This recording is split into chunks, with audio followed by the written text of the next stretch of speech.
All right, good morning, everybody. Very excited to be here. First time actually in downtown Indianapolis. I've got relatives who live in Crawfordsville, so when I come down this way, we spend most of our time out that way, but never actually made it inside the city limits. So was very excited to be in town. Was out at the track last week on Friday to take some media on the tour, and so the pictures and video you'll see today actually come out of that.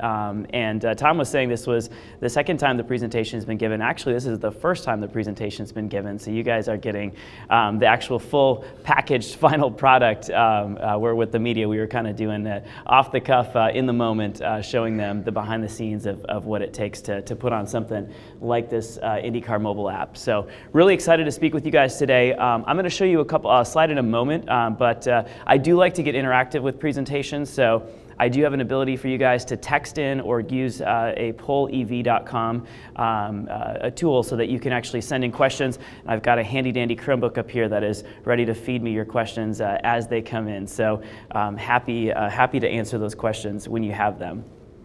A little bit about me. On the left-hand side, you'll see my Twitter handle, so if you want to communicate with me after today, happy to continue the conversation. Most importantly, connectivity. So I did test this morning. Verizon has a great signal up here, 40 megs per second, not going to lie. But should you perhaps be on a different provider, we do have Wi-Fi available both from the Columbia Club with the password of capital H on Harrison, and then we also have, thanks to Cradlepoint, our partners, some routers here as well that are running on the Verizon network. You'll see the network there, very easy to remember name, right? MBR 1400-97 is the network name, but do take down the password if you're going to hop on that. That's 4413A9D7. So I'll leave that up there for just a couple seconds while I talk a little bit about me. I do come from a TV background, so I am a recovering television journalist. Started back in, well, I'll say about 15 years ago in TV news. Did hard news first and a general assignment, and then quickly learned that I didn't feel the greatest going home at night after having covered murders, shootings, robberies, and all those great things that happen in our world. So I decided to start a franchise called Gadget Guy, which you see in the picture up there. And with that, I reviewed tech gadgets, websites, apps, you name it, back in the early 2000s. There were no apps around, of course, but I did get to do some of the first flip phones, which were fun. I remember the Motorola T720 with the digital camera was one of my favorites at the time, but have then continued throughout the years. Actually, until a couple months ago, I was still doing segments for them. But has technology changed, and Verizon was always a great partner to work with, providing me review products and giving me the ability to test their network. And thankfully was one of the first reporters to actually go out to Las Vegas when the 4G network lit up. And you know, I remember texting my friends, like I felt like I was riding the lightning at the time because I had never obviously experienced something that fast, that mobile. But we've obviously come even farther from there, and we'll talk a little bit about the evolution of the network towards the end of this presentation. Following TV, I jumped into, or lured, as my old boss would say, into healthcare in Wisconsin, where I worked for a health system, did media relations for them, and also oversaw their social media department. Quickly got taken to their system office in St. Louis, where I spent the last few years helping them engage with consumers on social, and then really do media outreach and help take that very non-complicated world of healthcare and make it easy to understand. I joke on that. Of course, healthcare, very complicated, and always something to talk about. So then came to Verizon a couple months ago. So I've only been, this is like my 6th week on the job, but been a big fan of Verizon for many years. Started back in the PrimeCo days with them. So I've been a customer of theirs for a long time. Been a very big fan, and has growing up in northern Wisconsin, where you don't get the best coverage, living in a rural area up there, Verizon was always the one to come through for us. In fact, my family today only has a high-speed internet connection at their house thanks to a mobile hotspot they have from Verizon. So we all feel very thankful to have had their service up there. All right, well, enough about me. Let's talk about how we can be social. I mentioned the fact that you can you can text in questions, or you can visit a website to do the same thing. You'll see there the poll address is pollev.com, and then slash the first letter of my name, S, and then last name Van Dinter. Otherwise, you can go ahead and text S Van Dinter to 22333, and that'll log you in basically to a conversation. Any questions you post then to that text messaging account will pop up here on my screen. So hope you have that down. Again, polev.com/svandinter, and then svandinter to 22333. And I hear a lot of people tweeting, so this is great. We are also broadcasting on Periscope as well this morning, so hopefully we don't mess this up. All right, well, I want to get you guys revved up for our conversation. And as you know, we've got this wonderful app called IndyCar Mobile, which is through Verizon, but it is available to anyone of all carriers. We'll talk a little bit later about the difference for Verizon customers versus those on other carriers, but some unique advantages if you are one of our customers. A lot of great content, free content that you can access that's high quality. So before I get started here, I want to give you a little bit of a video to talk about who Verizon is. We're more than a cell phone company, which I think everyone thinks about. We are trying to bring the digital world to you. So I will show you a quick video here, and then we'll continue the conversation. Every year, companies take the stage and unveil the future. Phones that read our minds, watches that make us healthier, apps that help us find true love. The future they've promised the world sounds amazing. But who's delivering on all these promises? We are. Phones, apps, tablets, GPS, cameras, watches, dog collars, that guy, those things. We give these things the power to do what they're supposed to, every single time, without fail. When phones find new ways to keep people connected, we deliver it. When cars are designed to drive themselves, we help make it happen. And when something promises to do things we haven't even imagined yet, bring it on. Whatever the future looks like, whatever the digital world promises, we will deliver.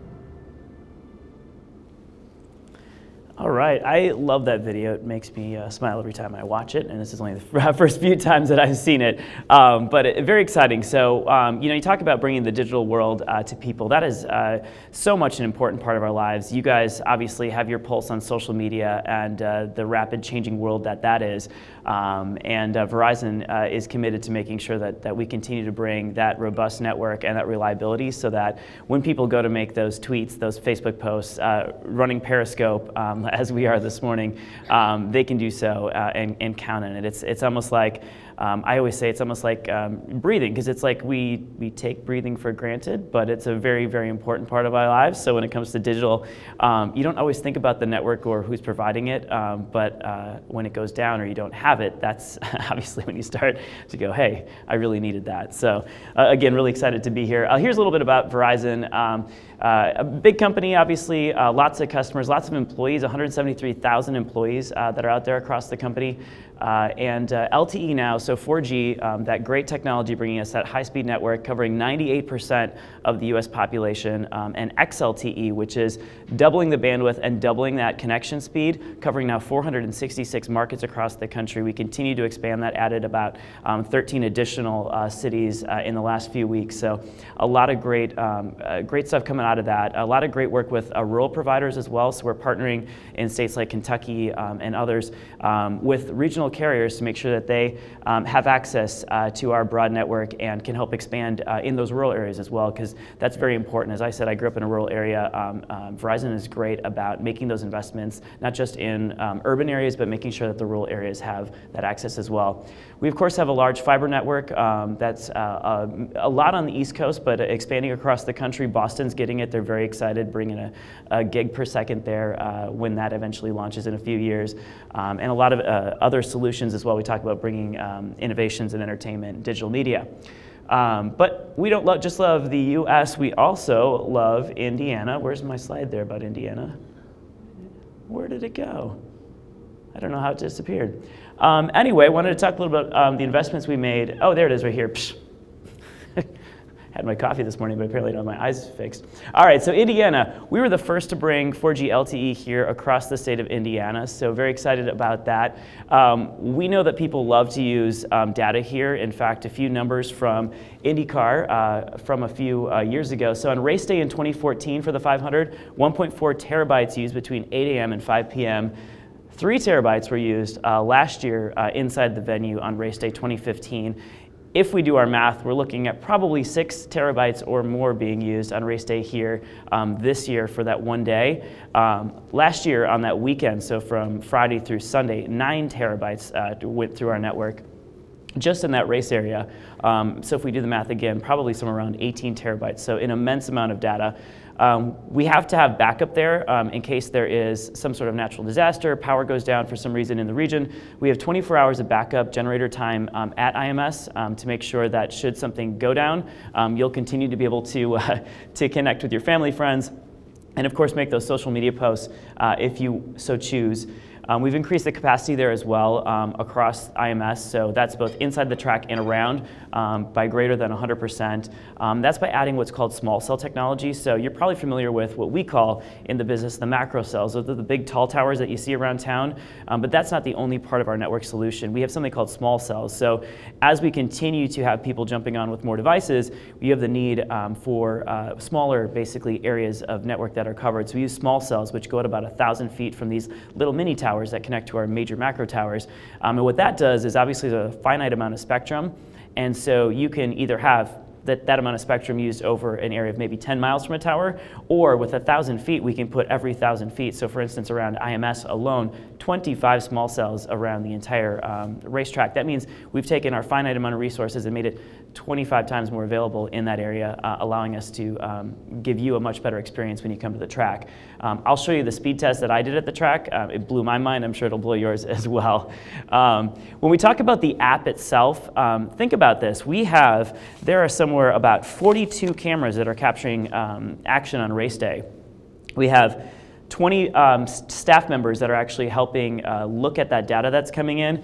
It amounts to 400 terabytes per second that's rushing through our mobile command center. It is mind-boggling to think about. And when I was talking to the engineers about this, they were saying, yeah, 400 terabytes per second, that was last year. Because of some of the enhancements made this year, it could be up to triple that when it comes to race day this year. Immense amount of data. For that 400 terabytes per second, that would be the equivalent of 16,000 Blu-ray discs being filled up per second. And if you stack those end to end, in 2 seconds, we would cover the entire track at IMS. So that is a lot of data, again, even hard to comprehend. All right, so if you haven't played around with the app, I highly encourage you to download it. It's called IndyCar Mobile. And as you see on the right there, what we give to our Verizon customers absolutely free is unprecedented access to live HD streams that are coming from select drivers on the track that day. So you get access just as if you were behind the wheel of your favorite drivers, which is a really cool experience. In addition to that, you get live driver to pit crew conversations, so you can actually hear what's going on behind the scenes, so that's pretty cool. And then you can also hear the Advanced Auto Parts live radio broadcast that's happening at the same time as well. We've got some awesome telemetry. I'll talk about how we make that happen. We have 3D track viewing, so you can actually see in real time, rotate the track, look where your driver's at. It's some really cool technology. And again, that's available to Verizon customers. Some of the other stats and facts and stuff are available to other providers as well. All right, so here's how it looks like as you're looking at some of the telemetry that's coming in from the vehicles. So you see there, you can obviously get the live stream from the car. You actually get to see what's going on in the vehicle, what the steering looks like, what the miles per hour they're at, what position they're in, a whole bunch of really cool data. If you're a stats geek at all, like I am, very interesting information that you can get there to enhance your viewing experience. We use a technology called LTE multicasting to pull this off. LTE multicasting, Verizon is the first in the nation to use. This is going to be a technology you want to keep track of. As the more I've been looking into it, really revolutionary, and very excited that Verizon jumped on this to be the first provider to bring it. What it does is, think about the fact that when we're in a room like this, so we talked about the Wi-Fi network and the ability to have additional bandwidth for all of you guys to tweet, post, and all that today. That's because every connection in this room has its own separate channel that it's going over, and so we have obviously dedicated bandwidth to your device at that time. Think about when you have 100,000, 300,000 people, tens of millions of people that are going to be accessing this app. If they're all watching video, that's an immense amount of data, and that's why you have people concerned about your network. With LTE multicasting, we've actually set aside a channel across the entire US that allows for this broadcast to go across. So these streams that are coming from these vehicles in HD, so that whether there's one person tapping into it or 100 million people tapping into it, it's just one stream that's going across our network, across the entire country. So the app is able to recognize this LTE multicasting spectrum. It taps into it. So unlike a normal video, like if you're pulling up a Netflix or YouTube, you're gonna have buffering that happens. With LTE multicast, there's no buffering. So you just tap into the stream, it's high def, it's there. There's no cost to our consumers. So if you're on a data plan and you're worried about your data cap, LTE multicast will not count against that because it's not using any data, because it's one stream going out across the network. So it's really cool. Again, no buffering that's required, and it's instant access to this information and content. Some other cool, interesting things I've heard about this is we can use this if we work with enterprises. So if you've got a company that's pushing out a software update to all of their devices, you can actually send that out across LTE multicast one time. All the devices get it, and it doesn't take down the network. And so when you think about when Apple pushes down an OS update or when Google pushes out an Android update through the carriers, you've got tens of millions of devices pinging a server trying to download that. If that can be pushed out one time over a multicast, everybody gets it. There's no impact to the network because it's just 1,000 megabyte or 1 gigabyte download that's happening. And so I think it'll be revolutionary in terms of how it changes how things like that, where we send stuff to a broad group of people, the same information is transferred. So really cool information and technology there. We talked about the rest of this in terms of some of the interesting things about the app. Feeling it all, as I talked about, 42 cameras that are at the track, 20 staff that actually manage the app, making sure that the experience is a great one for everyone. It takes 216 hours to set this up, so when you're out, and you'll see some of the pictures coming up in terms of the broadcast booth and all that it takes behind the scenes, but 216 hours to set it up, and all in all, there'll be 24 hours of live HD content that is generated over the course of race weekend. So a lot of information, a lot of stuff happening behind the scenes. I did have a question come in here. I don't know that I fully understand it. It says, are you able to tap into the visor? I don't know who sent that in, but is there, yeah? You have the in-car views, but they have the visor cams now. You started using. Are you going to have access to those at all? Yeah, I don't know. I'm assuming we probably will. So what I'll show you the broadcast booth. So anything that pushes out over the air, we have available to us to tap into. We can't actually broadcast what you see on television due to licensing rights, but we have access to that raw content. So I'm assuming if it exists, we can tap into it. But that's a really good question. I can look into that for you. Of course, data is the engine that drives the IndyCar mobile app for us, and there you see one of our network folks up there explaining last week how this process actually works. What you see down on the bottom, that's a transponder, and so what that does is each vehicle that is going to be in the Indy 500 will have one of those transponders on the car, and it is going to use a wireless technology to be able to send to antennas throughout the track the location, the speed, the information about the vehicle every 1/10,000th of a second. So because of that, our ability to track the location of these vehicles is more precise than what you get out of GPS. So we looked at using GPS technology, wasn't precise enough. So this does, again, 1/10,000th of a second. So that's incredibly fast and an incredible amount of data that's coming through from each of those vehicles. And then we talked about the GPS not accurate enough, but as you see there in the video on the bottom, that's the live tracking that you get from the app, so you can watch again in real time as those devices, or not devices, as those vehicles are actually going throughout the track. Another interesting thing, so as the vehicles are relaying their information, it goes from car to antenna, to the network, over the internet, and out to you in less than a second. So it happens all very, very fast, and a lot of information, as you can see there, from speed to position to steering, all that's happening in real time, because we crave that information and we want to know what's happening in the now as it's happening. Here's our pit crew. These are the people behind the scenes. On the top, those are the ones doing the heavy lifting. That's our fiber optic cables. So we have miles and miles and miles of fiber that is running throughout those vehicles, each of those carrying, like we said, an immense amount of data, totaling 400 terabytes per second, crazy amounts of data. On the bottom there is the man that makes it happen. So he's looking at the feeds that are coming in from all the various different camera angles, and then making those choices and decisions as to what gets pushed out onto the app, making sure that the app is performing properly, making sure that all the information that needs to be coming in is actually coming in. So kudos to those folks for the hard work that they do, and a great seamless experience for the end user.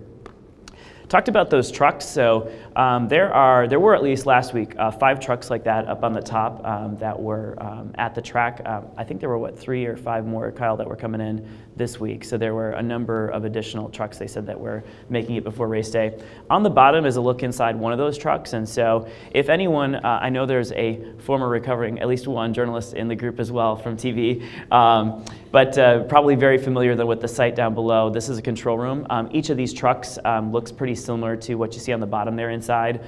So there are directors that are in there, there are producers.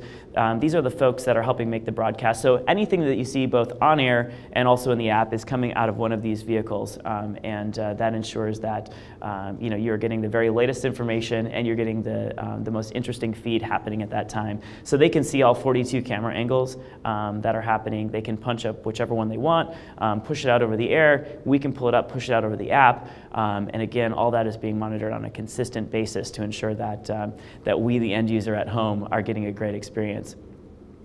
One of the other interesting things is, you can see obviously in there the cam. So each of the vehicles has a live cam as well. And when we were talking in the tour last week, it was really cool. I've always wondered this myself, but as you have an announcer say, remember the time when this crash happened, remember the time when this person did this, whatever it was.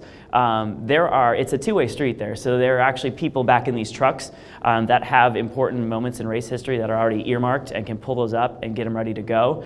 But on the flip side, if you've got someone in the control room that says, oh, I remember back here 15 years ago, this happened and it was amazing, they can actually then push it from there out into the broadcaster's booth and in their ear say, hey, you may want to pull up, you may want to talk about this clip, and we've got it ready and queued up and ready to go. So it's a two-way street. Whatever the broadcaster mentions, there's someone scrambling on the back end to make sure that that video gets pulled up, but sometimes the people in the booth themselves are actually bringing it up first and then making it happen. So it's very cool stuff. And someone had just texted in here about if we're looking for social ambassadors. You guys would love to be a fly on the wall, and maybe we will need some. No, this is really cool stuff, and hopefully you have a chance. If not this year, maybe next year we can do some where we bring out some of you folks to get the behind the scenes look, because it is pretty amazing to see, as they say, the sausage being made. The end result, you can see the app there on the right-hand side of the screen. So this is what it looks like in its final finished product. And so this is some video from race highlights from some of our races. But again, we've talked about the live stream. We talked about the fact that you have access to the information of the telematics. Really cool stuff. Like I said, if you're at all interested in Indy 500, download the app. It's really cool. And we'll get to some of these other questions in a moment here. And we can answer those for you because there are a few coming in. I talked about our kind of secret sauce there, which is our Nitro, the network itself. And I talked about the fact that we added that small cell technology out at the racetrack. This is no lie. This was done in front of a group of 6 reporters or so. I had not looked at it, so I didn't know what the network was going to do at that moment, but pulled up speedtest.net. And as you can see there, 99.43 was my megabits per second download speed and 12.23 upload. And I had done a quick informal poll in front of the reporters that day. Nobody had a home connection that was that fast as well. So the fact that you can have it on your mobile, again, still blows my mind. But a testament to the investments that are being made, and making sure that that race day experience is a good one for those who are at the stands. Talk about leading the network evolution. One of the reasons I chose Verizon years ago was, again, I lived in the rural area. I needed those to be able to have access wherever. But it was also because I kept reading about how Verizon kept pushing the envelope on innovation. And so back in 1983, 1G was launched. I don't remember that, but I do remember back in the late 90s, early 2000s, when voice, text, email, and MMS started to come around. I love to tell the story, but when I first got my, I guess, first smartphone first phone that could do texting, I had some friends who wanted to text me, and I remember telling them, and I still eat crow to this day on this, but I said, texting isn't going to take off. That's something that's in Korea that I've read about, and people in Southeast Asia are big on texting. I can't imagine a time when Americans are going to want to sit there and tap out 3 times on the number 8 to get a T. This isn't going to take off. So I had a phone that could receive text, but I couldn't send them because I was like, I'm never going to want to send a text. Like, there's no reason I'm going to do that. Well, I sent about 4,000 a month now. 2004, you add additional multimedia. Of course, iPhone launches between 2004 and 2010. We see an explosion in an app store. Google launches Android, and we see another explosion in terms of the number of apps. We're sitting at 4G now, right around 4.5G is what most people call the technology that you see right now, especially the XLTE technology we talked about. 5G is coming. You see a little dotted mark around 2016 there. Verizon is testing 5G network right now. I have heard some really cool stories about the technology, how fast it is. So if you can imagine a gigabit per second in your hand, that's what's coming. So it's pretty amazing in terms of thinking about the application for that. You're going to see it first launch with what's called a fixed wireless. And so these are going to be able to be mounted antennas on people's roofs that can actually accept that signal, bring the 1 gigabit per second to their houses. But eventually, and I don't know exactly when, within a few years of 2016, we're looking at devices that can then tap into that network. And so, think of the excitement that communities have when Google brings Google Fiber to their community. That's a gigabit per second, that's fiber to your home. It's amazing to think that you can have that in your hand in a few years, and what can we do with that? So just I always talk to my broadcaster friends about, the days of the live truck are probably ending. In many cases, they're using these jetpacks and devices that can stream with a backpack on their back to the station. When you've got a gigabit in your hand, you don't need a backpack anymore. You can do it right from your device, and there's not going to be any quality difference in terms of from an honor perspective. So some really cool transformation of stuff. Internet of Things, obviously, will be tapping into 5G, and they're going to need a much lower latency in terms of the time it takes for that signal to reach the internet and back. So lots of really cool stuff coming down the pike with 5G. And again, when you've got apps like IndyCar Mobile and some others like that, we can do so much more. There have been a question about VR, and I was actually just at this great event in Chicago this week where we were learning more about the VR and evolution of it, and really cool stuff that people are working on. I believe it was Samsung that was showing a room that was full of an OLED panel, so basically the walls, the ceiling, and all that. Talking about, right now, VR is really a personal experience. You put the device on your head. If you've got Google Cardboard, if you've got Oculus, whatever it might be, you're experiencing it on your own, but you're not really experiencing it with people. If you've got a room that can actually transform, there's a children's hospital that I think Samsung was working with where they were showing how parents and their sick kids could experience this virtual world together. And so that kind of stuff is really exciting to see that coming down as well. And obviously when you've got fast internet connections, you can bring that to folks. Augmented reality, another big thing that we're hearing about coming down. It'll be kind of that next aha moment, and how do we deliver that to people? So is it just by your device here, like your smartphone, or is it truly something that you put on and are wearing and are immersed with information? So so many of us get that pain in our neck because we're looking down as we walk and go about our day. But imagine if we could go throughout our day and kind of see relevant information as it was necessary, and it's not more of an impediment, but more of an enhancement to what we have in our lives. So just kind of painting a little picture of hopefully what's to come there.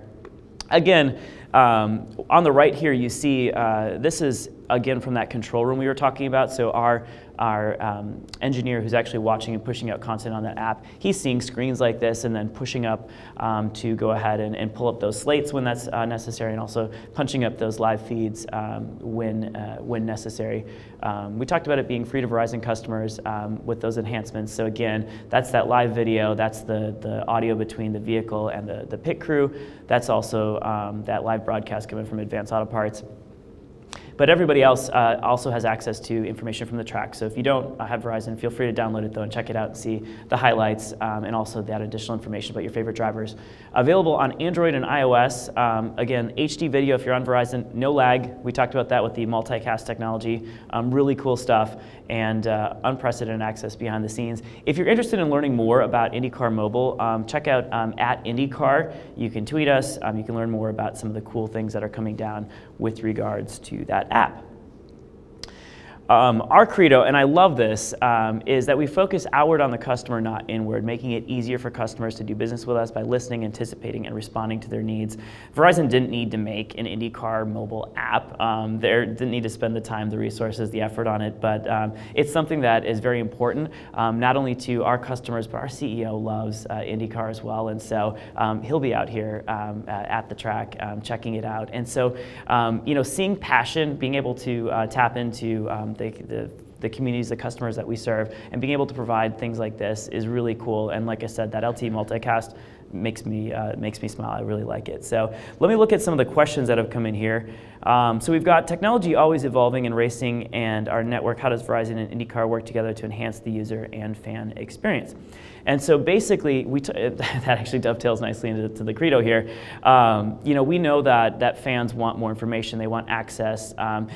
They're not just going to sit at home and watch TV anymore. And we know from plenty of statistics that people have a second screen in their hands as they're consuming all sorts of media, television being one of them.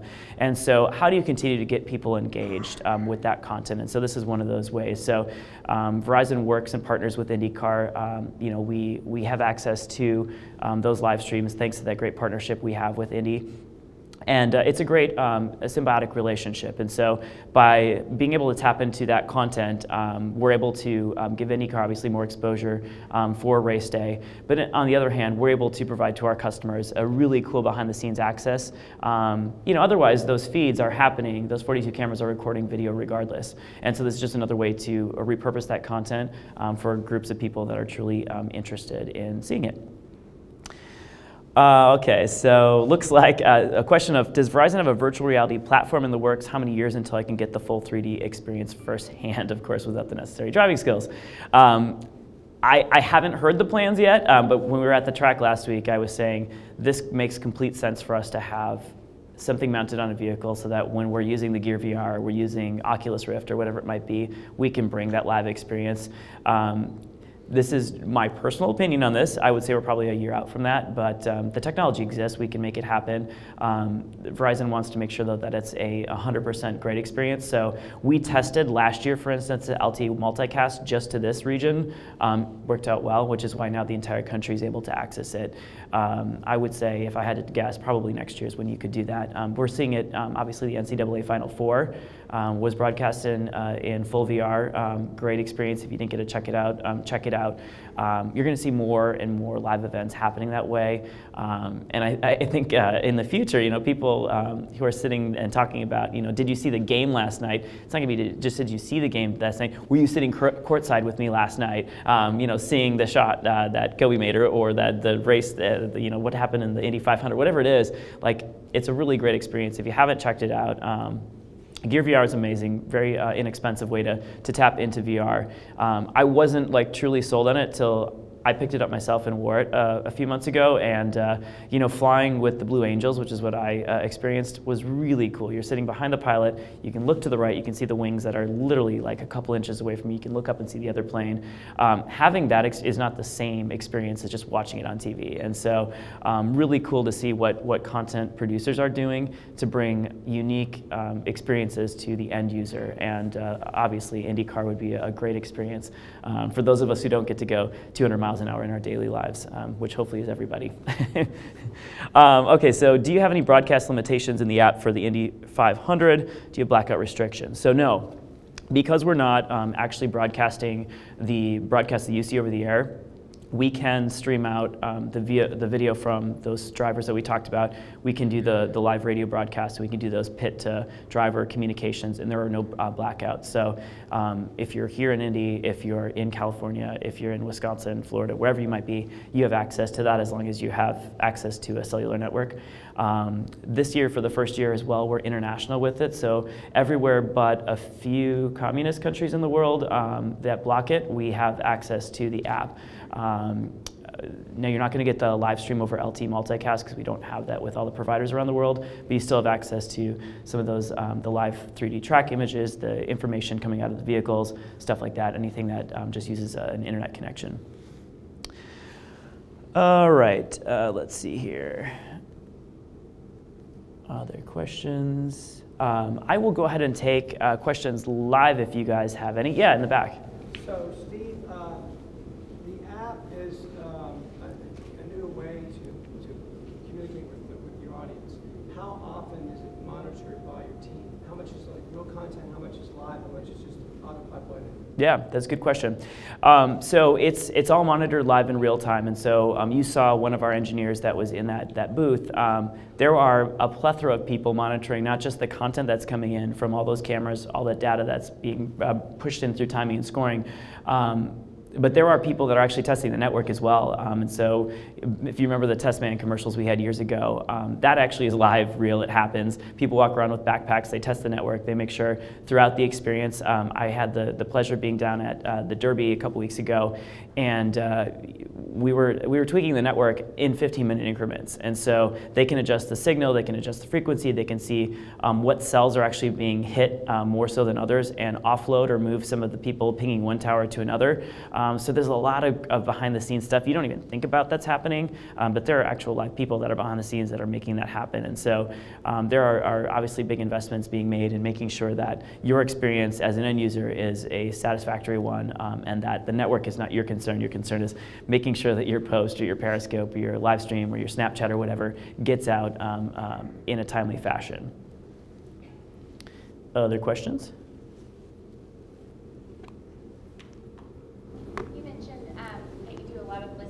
Yeah. Is there any, I mean, I know that the whole entire app was as a result of that, but are there any like features of the app that somebody had directly said, I want to be able to do that? Yeah, that's a very good question, and I'm sure that that's what was taken into account as we continue to add. And so, Verizon's constantly listening to customers, and so I'm guessing that probably 2 years ago, someone would have said it'd be really cool to have video streams from inside a vehicle. That wasn't something we were doing last year. Like I said, we tested it here using LT multicast. This year, rolling out across the country. I will pass along the VR question that we had. It's something I think would really be interesting, and I'm sure others behind the scenes are thinking about it as well. So constantly think about what's that next evolution, how do you bring it to consumers, and then how do you deliver it in a way that's easy for them to access and something they're actually interested in. Yeah? You say here that you've got 20 staff Yep. to manage the app. Can you talk about what's the distribution of those staff? How many of those are like the tech people who are building it and making sure everything works? Yep. And are those also social media people and marketing people? Sure. Yeah, I don't have the specific numbers in terms of how many are doing the roles, but I know that we've got 2 people that are in that booth monitoring the video streams that are coming in. We've got folks over at timing and scoring, like the gentleman you saw with the transponder, making sure, and his job is to make sure that each of those transponders are sending the data they need to. We have people that are not at the track that are also doing social and things like that, and so I suspect that 20 is probably the folks that are actually on site, and there's a whole team that's actually supporting from there, because you've got folks like myself and some of our team in marketing who are monitoring what's being pushed out on IndyCar as well, and then we're retweeting or we're pushing it out on our own Facebook feeds, and so 20 is probably the dedicated staff, and there's a whole city or community behind that that's supporting it. But there's obviously a lot of people that use it and are interacting, and obviously social as well is a big component of it. Yeah? What happens if a transponder in a car goes down? That's a good question, and I believe there is backup for that. I know when they come in actually it's tested ahead of time, I remember saying that. I don't know that we've had it go down. He didn't mention that day. So I suspect there's backup. I know he was showing us the devices. I don't know how long it takes to install them though, but that's a really good question. I can certainly look into that for you. Yeah? Can you speak about the competitive advantage? What is Verizon doing so differently than the competition? Yeah, absolutely. So we talk about, and I've got up there, delivering the promise of the digital world, and that's very important to us. So again, we want people not to think of us as a cell phone provider, but we want to have people think of us as bringing you the promise of the digital world. So what does that mean? It's going to mean something different, whether you're a business owner, whether you're an end user, whether you're someone in high school that's developing an app. And so when you think about where we go from here, you think about how is it provided. And so we talk about innovation, and Verizon is very dedicated to innovation, not just on our network, but also in general. So we've got big investments that are being made in cloud computing right now. We have, we're working with app developers. We're working with folks who are doing startups. So there was a great startup that I heard about. I think it came out of here in Indy called Edwin the Duck. And so have you heard of it? Yeah. So this product helps autistic kids and was developed here in the community. And we learned about it and said, have you thought about ever integrating with chip technology, so embedded technology? And what we're able to do is put a chipset inside Edwin the Duck, and with its sensors, parents can leave it in a pool, for instance, and should a child or other object fall into the pool, this device senses it and then can send a text message or a call, something's happening in your pool. Obviously, as a parent, peace of mind if you've got a child you're concerned about. I mean, and who doesn't, falling into a pool, needing assistance, things like that. That kind of technology where you're making a difference like that. There's a whole bunch of companies developing really cool products that haven't even thought of what it means to be connected all the time or what that could do. So we talk about Internet of Things. So that's embedding chips and stuff that you haven't even thought of. And so our partners in the communities are actually out at events like this and others, talking to people, learning about new things that are coming, and then saying, have you thought of, can we help you with? And so if we help one company, then we can help a whole bunch of other companies do the same thing. So really cool stuff coming in there. And then also it's the evolution of the network too. I mean, you could build a network and then you could sit there and just bring in money, and then eventually you're going to be outdated and people aren't going to need you, but you could have made a lot of money over the course of time. We spent $11.7 billion enhancing the network across the country last year. That's the most any carrier has spent. And again, that's a lot of times that's rolling out additional coverage to areas that a lot of people don't turn a second eye to. It's like, why do we need to go to Montana? There's 5,000 people in that community. Let's invest in downtown Indianapolis. Well, we're investing in downtown Indianapolis, but we're also making sure that we're bringing broadband speeds to those areas that others are not investing in. And I think that makes a big difference when, for you if you're traveling, but also if you've got a business, and also if you're living in those communities, to actually have that investment made in your community.